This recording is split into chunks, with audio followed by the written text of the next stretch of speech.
काय करतो? अहो आमचा डोंबारी समाज आता शाळेत जातोय, शिकतोय, मोठा होतोय. एवढंच काय तो डॉक्टर होतोय, पोलीस होतोय. एवढंच नव्हे तर राष्ट्रपती बनून उच्च पदावर पण बसतोय बघा.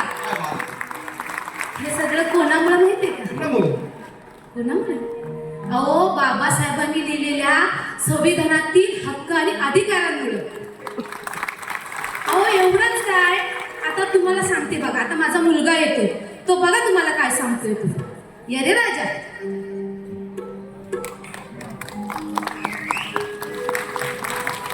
जय भीम, जय संविधान सर्वांना. मी अभिषेक सीमा रमेश पाटील तुमच्या समोर एक डोंबारी म्हणून एक आज तुमच्या समोर बोलायला आलोय. आज जर आपण कुठे आहोत तर हे फक्त आणि फक्त केवळ ह्या महापुरुषांमुळे आहोत. जर आज आपल्या ह्या महापुरुषांमुळे, तर त्यांच्या केलेल्या गोष्टींमुळे जर आज आपण त्यांना जर बेमान झालो, त्यांच्या दिलेल्या गोष्टींमुळे, त्यांच्या आपल्यासोबत आपल्या आयुष्यामध्ये जे आपण जगत आहोत आज त्यांच्यामुळे जगतोय. सर्वात मेन म्हणजे डॉक्टर बाबासाहेब आंबेडकर. आज जर बाबासाहेब नसते तर आज आपण कुठे असतो, हा प्रश्न सर्वांनी स्वतःला केला पाहिजे.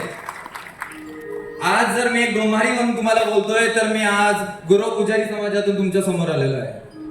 मी गुरव समाजी पुजारी समाजाचा त्याग करून एक बौद्ध धम्माचा स्वीकार केला आहे.